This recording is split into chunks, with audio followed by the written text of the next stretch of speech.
Today we're going to be talking about the theme of micromanaging.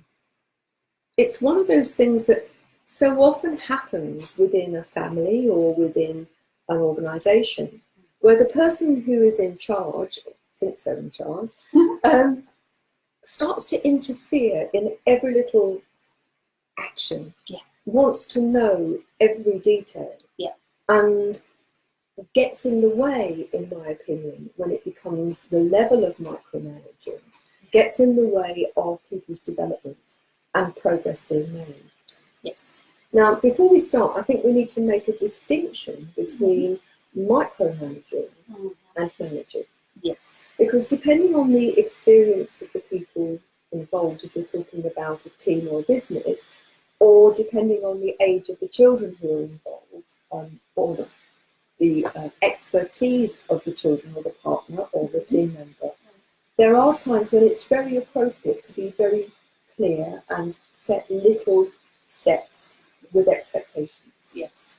I think for me it becomes micromanaging when you have people who have the capacity to learn how to get on and do things and take responsibility and who are not given the opportunity.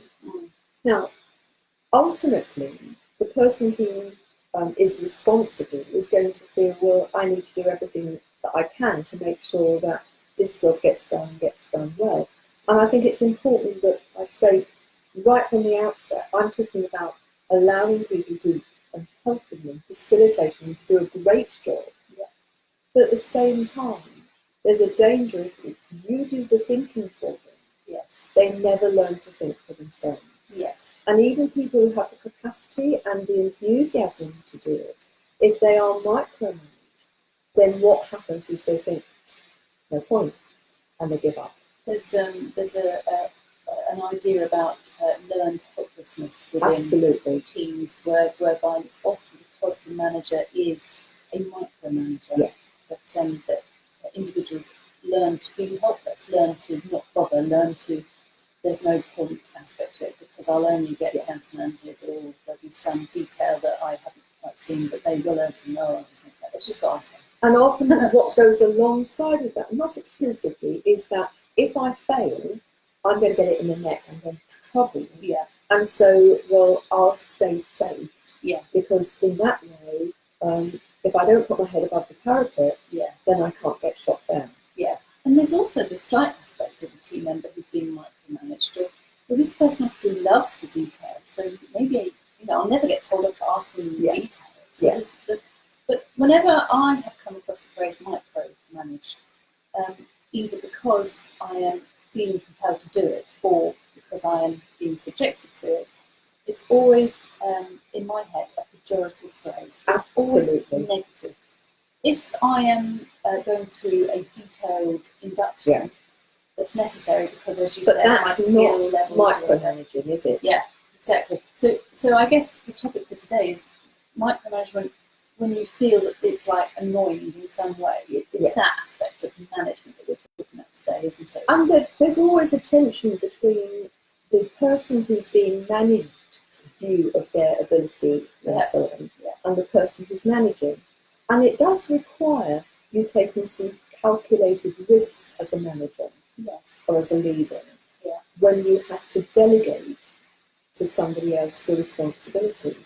And for me, I think one of the reasons why my own organisation is so successful and why the companies that I work with who have developed the skill of managing and delegating effectively find that it actually makes a huge positive difference to the quality of the outcome, but also to the quality of life for everybody involved, is that everybody is expected to take responsibility for their own performance in a way that never happens when people make them. And it's one of the few phrases that I can remember from my business studies college course, which was delegation involves trust and control. So and that's for both parties. So, the control aspect is about regular step-ins, checks that understanding has been received. That's the difference between delegation and dereliction, isn't it? Chucking it over the fence. Yeah. That and there are managers,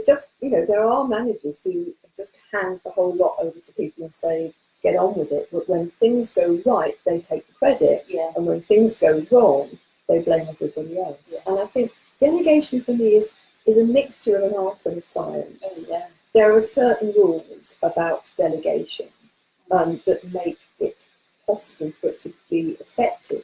And one of those is that you set out the parameters right from the outset. Be very clear about the expectation. Yeah. And then you have checks and balances. We're going to monitor this, and this is how we're going to do it, and this is when we're going to do it. Yeah. And here are the milestones. And if there's any problem, come back to me. Yeah. But if not, then crack on. And for me, it's the difference between, if you listen to Stephen Covey, the 8th habit, he's probably the most famous professional coach that there's ever been. Yeah. Who wrote the 7 Habits of Highly Effective People, which is still a bestseller, several decades after it's written. But when he wrote the 8th habit, he started talking about the servant leader. That for me really resonated. You need a range of skills and styles as a leader. There are times when you need to be autocratic, don't you? There's an emergency, get out of here now, or do this now. Or when people are very new or very inexperienced, this is how I want it done. But what he talks about in the 8th habit, the servant leader, is that you will facilitate the growth of your people so that they become very effective. And for me, if you want people to be very effective and to grow and develop, you have to give them the opportunity to think, to do things, and to come up with their own way of solving things. Yes. There isn't only one way to solve a problem. No. And often managers micromanage because somebody is suggesting something which is different to that way that they had anticipated. Now, delegation is probably a subject that we could use a whole program on, because it's, as I say, it's a bit of a science in the sense that there are very clear, I think, rules to effective delegation. But it's a bit of an art in terms of when are people ready and how much support are they going to need, and how is this going to work in the grand scheme of the project or the product, whatever you're trying to do.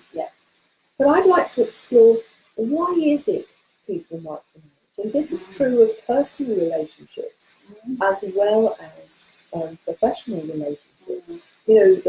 The parent who wants to know every detail of a teenager's day and what they're doing and who they're talking to and where they are.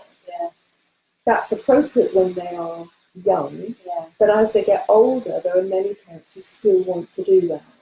And as a result, their children rail against it, and there's tensions, and they think their children have gone off the rails, where actually part of that is that they're just smothered, and so they're fighting against it. Whereas if they've been given some space to develop, they're probably still going to be teenagers and be a pain, but nothing like to the same extent. I've got a good example of somebody recently who was subjected to micromanagement at a slightly insane level, and so just to describe what it could look like.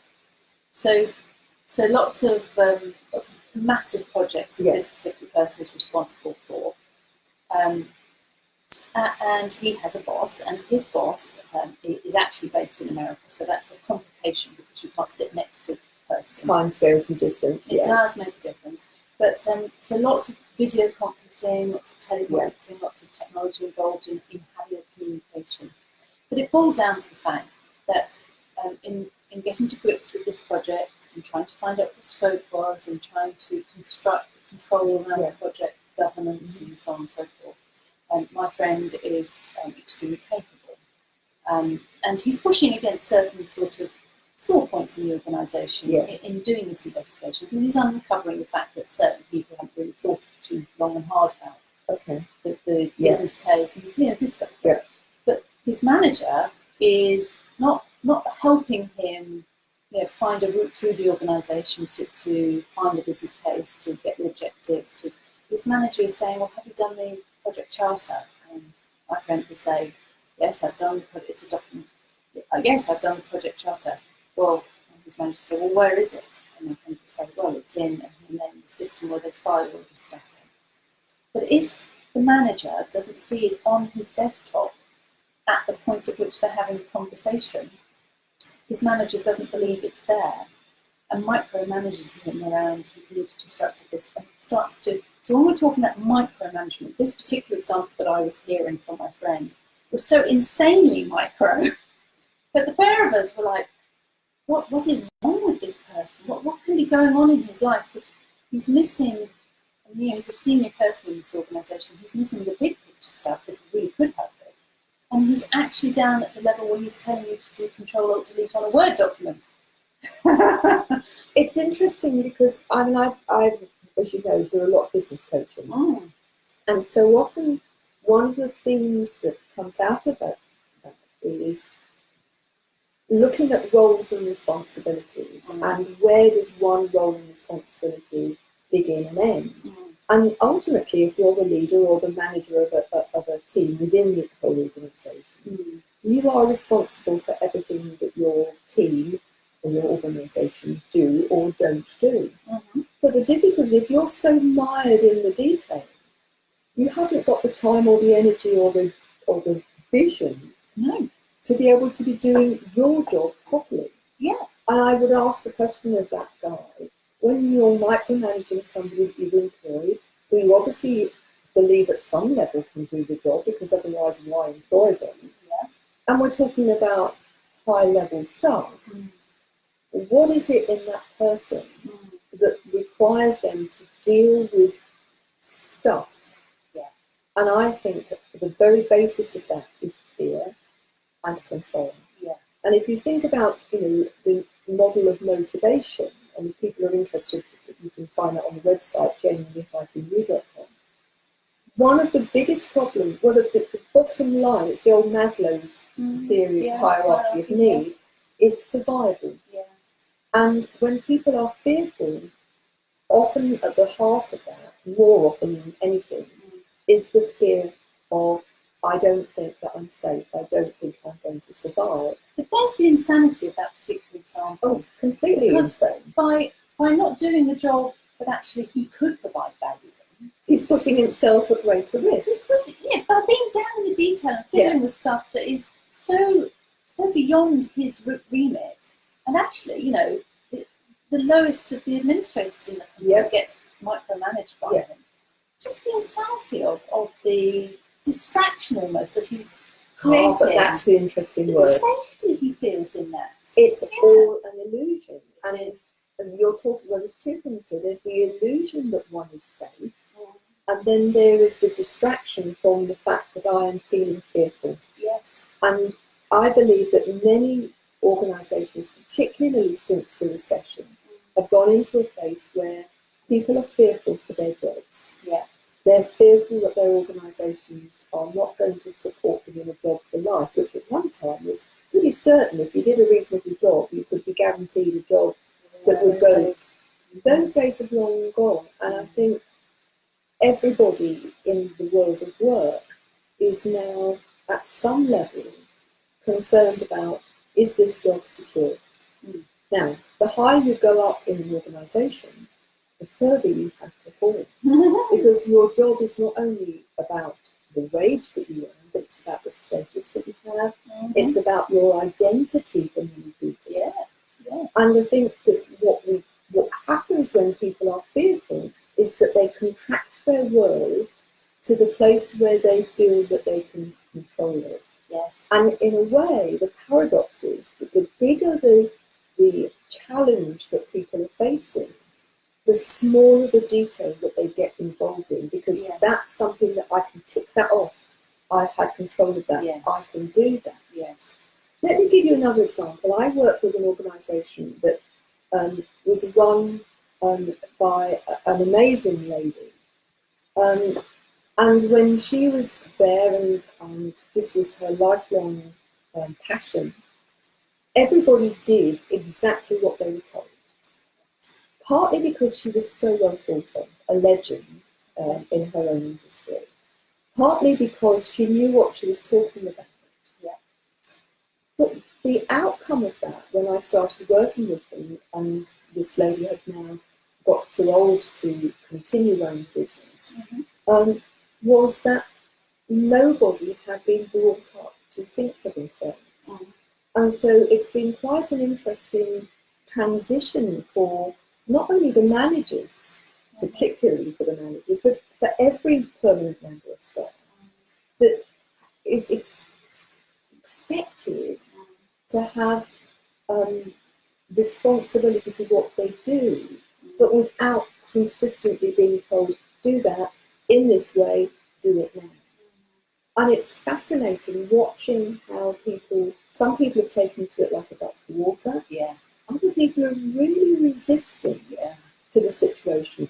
And I was talking to one of the student in the moment who's very frustrated because the answer that they're getting is because so-and-so said you do it there. So they know the how really, really well. But when their why is asked, it's because, well, this is what we always do. Yeah, that's not a why answer, though, is it? But if you've been brought up that your why is, because I've been told to, don't question, do, then what happens is people's learning becomes very limited or fragmented. Yeah. And the danger with that is that, well, it's comfortable in many ways because you don't have to think, but people don't grow. Yeah. And in their lack of growth, they then hold other people back. Yes. Because if other people want to go outside the box, they become a threat. Yes. They become a threat because if they go outside the box, how will I manage this? Because I don't know the how. Yeah. Or rather, I do know the how, but I'm not clear about the why. No. And the minute that you're out in the real world and get stress tested, and it doesn't quite happen the way it normally does, then you're stuck because you can't fill in. You don't understand the context of why that how made sense because the bigger objective was this. So when stuff really suddenly changes, you're totally stuck. You haven't got the capability, the knowledge. So you may have skills, but you haven't got the knowledge to be able to say, oh, well, I understand that actually I do that because of this. So if that's changed, I can just modify my behaviour and I'll still meet the objective. You're just stuck. You're just stuck going, well, I don't know. I need to ask Fred.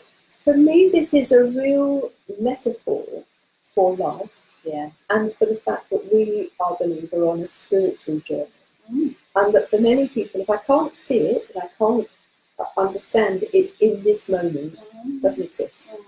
And yet, over time, if you look from man's creation to now, it's been in the adapting to changing views, beliefs, and situations. So our growth as human beings, our capacity to learn, our capacity to think outside the box, be creative, has developed.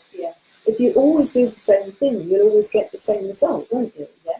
And I think micromanaging keeps everybody playing small. But I think there's another problem, that in keeping people small, that's all right for people who are happy to stay small. And there are plenty of people who don't want to be challenged, who want to do what they do and then go home and live their lives, if we're talking about work. But there are lots of people for whom their very life's blood has to be around being given the opportunity to grow and develop. That they are thinking people, and when they are micromanaged, every time they're micromanaged, a little bit of them dies. That's very much the friend I was talking about, how soul-destroying he finds and the whole isn't situation. It that interesting, the words that we use? Soul-destroying. And I think that's really true. He comes home and he says, my soul has been damaged today by whatever this chap has done.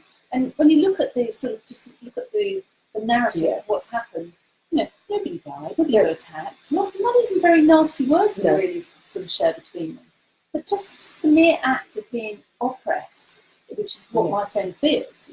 You're being kept small, and we're not designed to be kept small. And he's insulted. It's like, why do I need to explain? Does he not think that? And all of these stories, does he not think I'm capable of this? Why does he not think I'm capable of this? What have I done to give him that? And all these stories that start backing up. And ultimately, I mean, I've been saying to my friend, well, it sounds like this person needs quite a lot of pity, actually.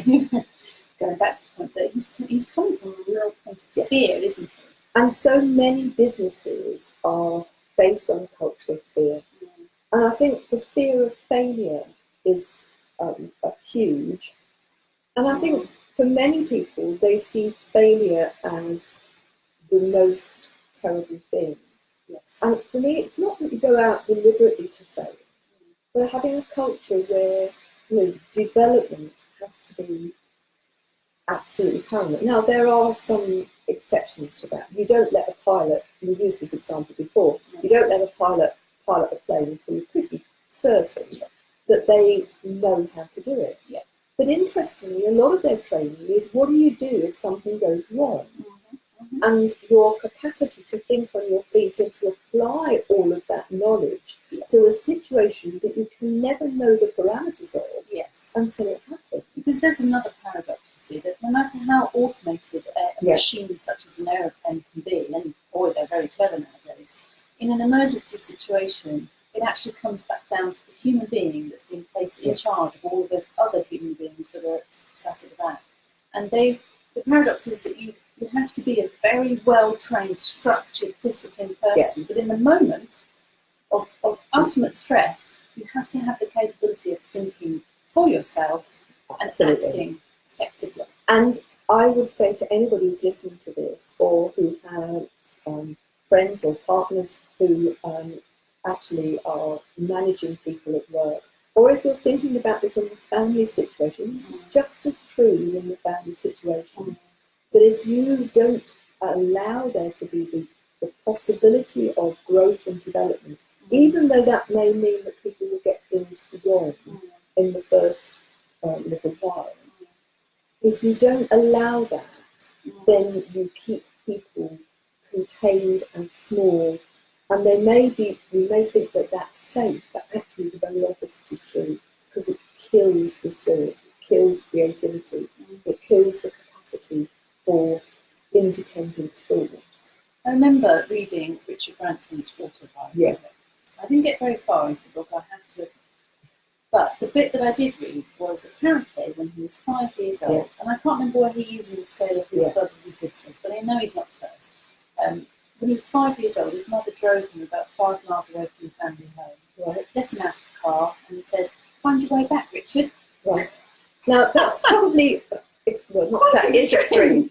However, if I think back to school, we had children who had never brought themselves to school until the age of 11, and then they were expected to go across town on their own by bus. And interestingly, the statistics for road accidents involving children, you will see there's a huge spike at the age when they change schools and they're suddenly expected to be independent. And they haven't developed the skills.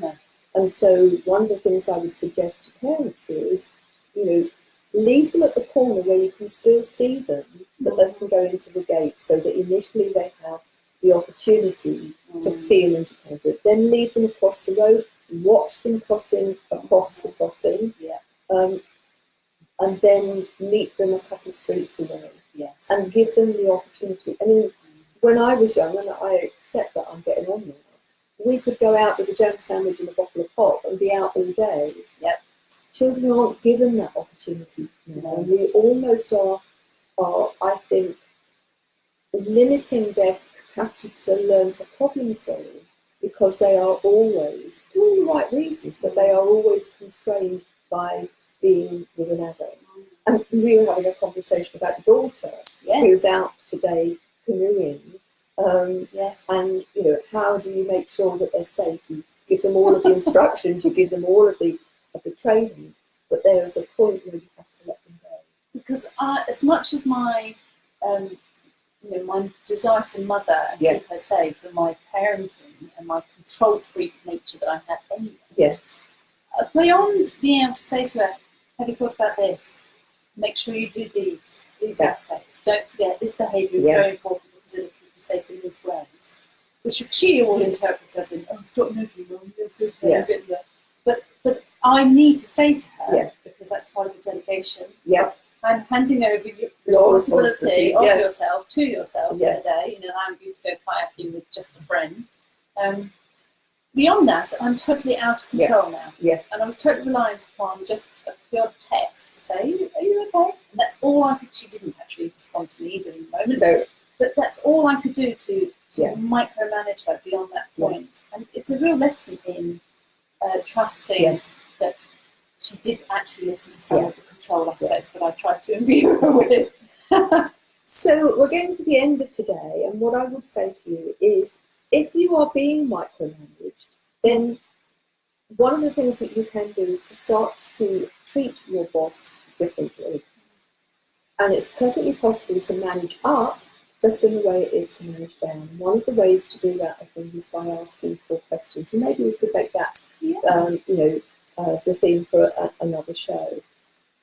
If you're in a family situation, I would say, age appropriately, give your chance for your children to actually grow and thrive. And often it's the partner who gets micromanaged, not just the children. Yes.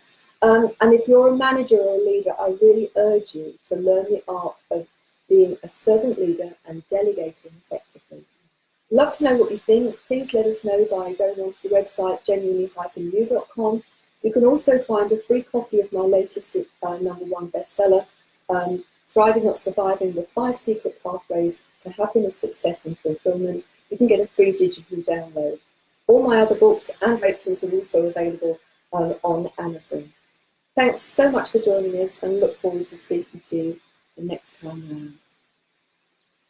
This is Gina Gardiner.